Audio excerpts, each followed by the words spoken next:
everyone, it's Anya here. I'm back with another video for Ophelia Talks, and today I am showing you my system for remembering what hook to goes with what project.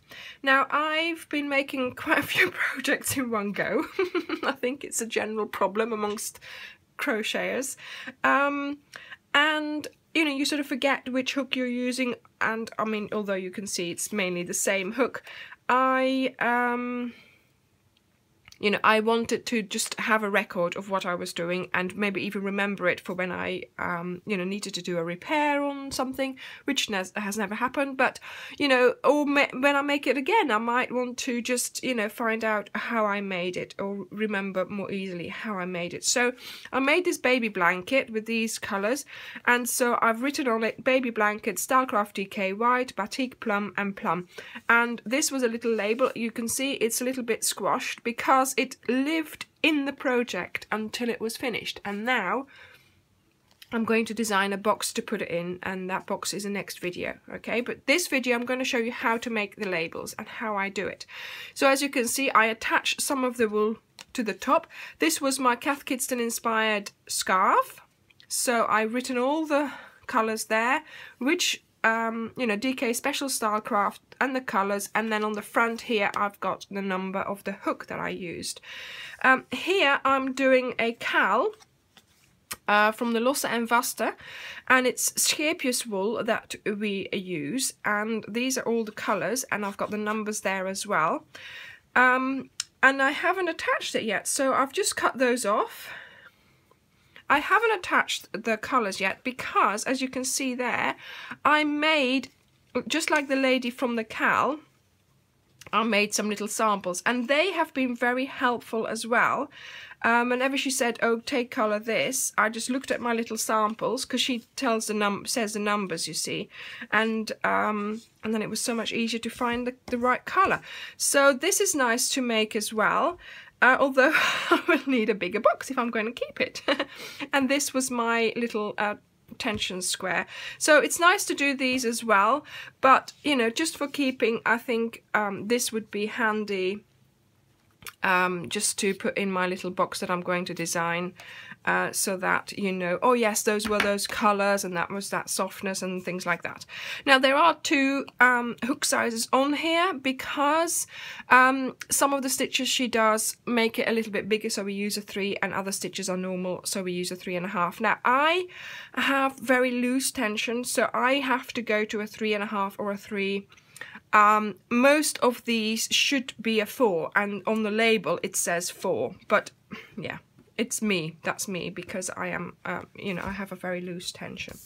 Then here, I was going through my stash and I wanted to try out this sort of triangle granny square, and I'm going to turn it into a little kerchief to put on my head.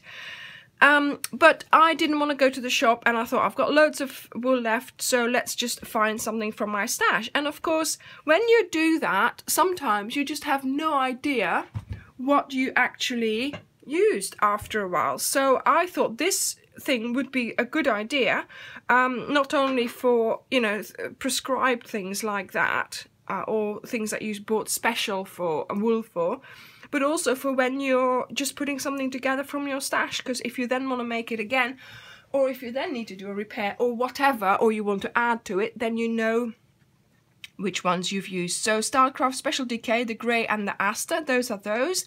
And then here I've got this Robin white, I don't know where I got that from, but that's added to it, and obviously you don't see the difference, that are not the same brand, but you might see it if you were to add a different colour to it, if you don't know which colour this was. And I am doing this again in my 3.5. So let's put, I took the things off just now, I took the little bits off earlier. So let's put those on there. And then I'm going to show you how I make these little labels. I don't buy them, I mean obviously you can go out and buy them, but I have paper, and I have a cutter, and I also have a label maker. See, this is the little punch I have, which makes a label top. So let's get rid of all this. I will show you where I'm going to keep these things in as well in the next video. I've still got to design that one.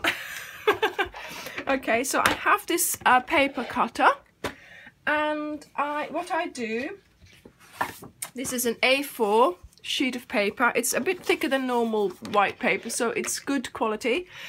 And I cut it in half lengthways, so it's 8 1/2, 8 1/4 I think, so 4 1/8 is the width. Okay, so that's the width. It doesn't matter really how long your tag is. If you want it longer to put more wool on, put more information on, of course make it longer, but I thought that was a nice length. And then because of this punch, you need your tags to be 2 inches wide. So I just cut them all off like this, 2 inches. Okay, so that's an odd one, that we keep that for something else. And then we have this punch, and I slide them in like so, and I punch, and out comes a little tag. So this is how I make my little tags to write on, and I think, you know, I just make a bunch in one go, and I think they're very useful.